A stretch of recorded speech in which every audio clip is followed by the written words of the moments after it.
Hey guys, welcome back to Film Top. Secondhand embarrassment is real. These couples proved it.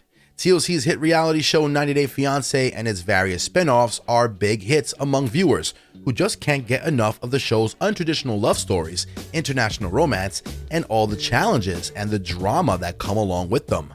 The couples on the show face many different issues, from significant age gaps to cultural differences. Let's talk about loud and obnoxious couples on 90 Day Fiance. Number 5. George and Anfisa. George and Anfisa's marriage seemed to be falling apart a long time ago. George even decided to sneak off and see a lawyer to protect some of his assets. But before even making it to the lawyer's office, Anfisa called him and nearly lost her voice, screaming at him for secretly leaving. She called her home in complete anger. However, when he finally reached the apartment, Anfisa had already packed up all his stuff and kicked him out of their home.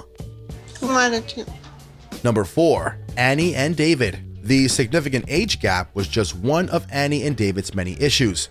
One of the best problems was David's habit of getting way too drunk, which led to many arguments. While the couple was staying at David's friend's house, the drinking became the subject of a big fight between David and his friends, Chris and Nikki. With Nikki and her brother being on Annie's side, Chris was told to have a talk with David, but instead things turned ugly. David not only said offensive things to his good friend's wife, but also nearly got into a fist fight with her brother, while his newly arrived fiance just got more and more upset and sad that her first time in the US was turning out to be so disappointing. She is 24 years old, but... Number 3. Stephanie and Erica. Stephanie, a 29-year-old blogger from Yonkers, New York, and Erica, a 24-year-old photographer from Australia, were the first same-sex couple to appear on the 90 Day Fiance franchise. While they seemed to have fallen head over heels for each other online, they ended up continually arguing during Stephanie's visit to Australia. Erica criticized Stephanie for not being as free-spirited as she portrays herself, as online and continuously being uncomfortable around her. Stephanie's unwillingness to come out to her mother and her jealousy issues over Erica's past, including hookups with her friends and a nearly decade-long relationship with a woman who never felt safe coming out, resulted in explosive fights. Stephanie finally broke up with Erica just before she was supposed to fly back to the US. The two had a final meeting after their breakup fight, but Stephanie didn't exactly get the closure she wanted.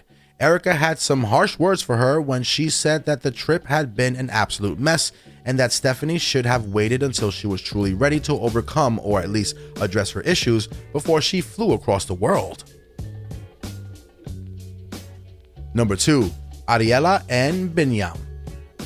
Season 2 of the 90 Day Fiance introduced viewers to Ariela, whose love of traveling had brought her to Ethiopia. She met her future fiance, Binyam, in Ethiopia.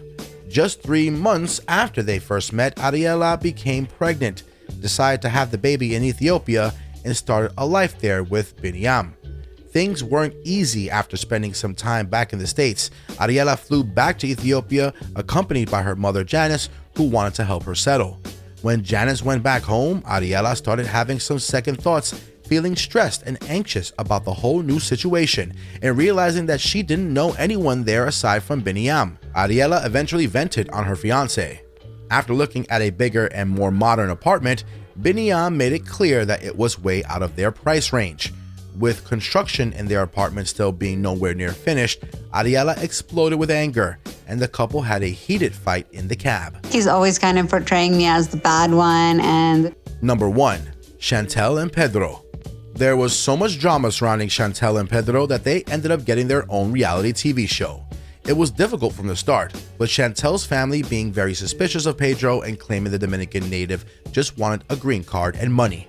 According to them, Pedro's mother pushed him to meet an American girl to move to the US for economic reasons. The two families even had physical altercations, but it doesn't stop there.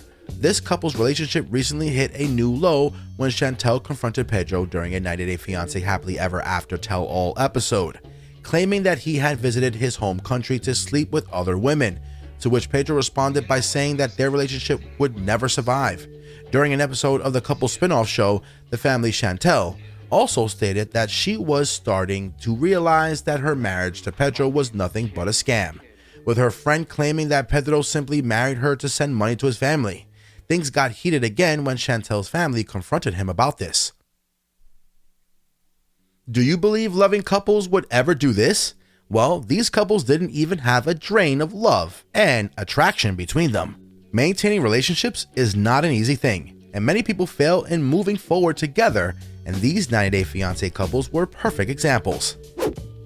Anyways, be sure to leave a like on the video if you enjoyed it, and we'll see you guys in the next one.